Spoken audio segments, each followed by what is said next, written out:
Governor Brown recently signed a bill into law that could reduce some of the barriers to would-be parents that they face in trying to adopt.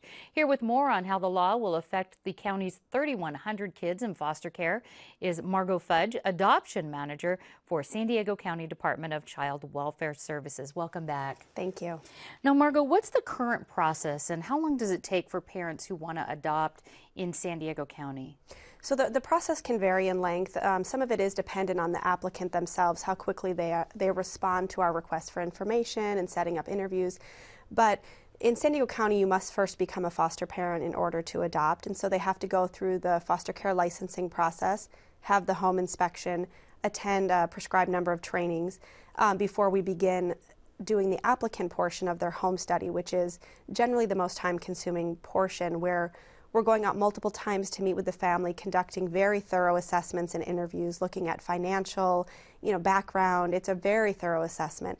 And so that process can take up to a year to complete all the necessary components. And that's before the child is actually in their care. So sometimes if you get your foster care license first, which is required, you could have a placement of a foster child placed in your home and then ultimately choose to adopt that child down the road. So that process could be happening simultaneously. I see. What are some of the barriers facing families who want to adopt here? Well, some of the barriers are the sheer amount of time that it takes for us to complete the process. In addition, we are in sort of a unique situation right now, which is great for kids, but there are very few kids that are waiting to be adopted. We have probably 35 at any given time that need an adoptive placement. In years past, we had more children than we had families. And so right now we're fortunate to have more families than children, but we do still have 35 that need placement. 35, because some of the foster care kids aren't eligible for adoption, correct? Correct. I see. How would this new law that Governor Brown signed into law, how would it help families who want to adopt? So the law will help people that have a relationship with a child and have maybe been through our process before. So the way I look at it, there are families that have had a child in their home for at least 6 months, relatives or non-relative extended family members that have a prior significant relationship with the child in foster care, people that have maybe gone through the guardianship assessment process, or people that have adopted in the past 2 years. Those people will all now be eligible for this abbreviated assessment, which can cut the time, really. We think it may cut it in half in terms of how long it'll take us to complete their home study. Tell us a little bit about the impact that delays in adoption, let's say a year or two, have on the child and also the foster family.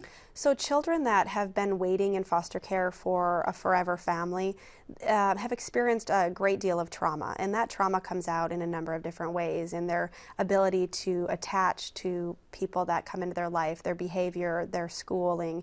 And so every time a child has another loss where that finalization of that adoption doesn't take place, it's more trauma added on to what they've already experienced. And so we know how critical it is that that adoption finalizes as quickly as possible for that child. And then for the families that are waiting to adopt, the emotions are high for adoptions, and people are generally pretty anxious to have that finalization take place. They want that child to be part of their family. And so anything we can do to decrease the time it takes is really a win-win for everybody.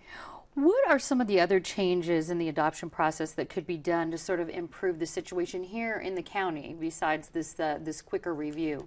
So our County Board of Supervisors has been very invested in the adoptions process, and they recently had the foresight to have us come up with a number of efficiencies that they think are important, and we absolutely agree. So we're looking at a number of key areas around customer service, some technology, and quality assurance. And so some of the things that we're going to be looking at is revamping the technology that we use to do matching of children with families, how we upload documents, and really a whole new system that we think will streamline some of the paper-based process that we've done previously. We also recently obtained tablets for our workers to go out to homes and be more remote and be able to take notes and upload information really in real time instead of having to come back to their office and do it at their desk. Do you need more people? Do you need more boots on the ground? Well, we think that we can do what we need to do, especially with this new AB 848 and then some of the other measures. We can do it with the staff we have, because if we're able to do the efficiencies that we think, there will be less work for people. It will eliminate some of the duplication and redundancy. All right. Margot Fudge with San Diego County Child Welfare Services, thanks so much. Thank you.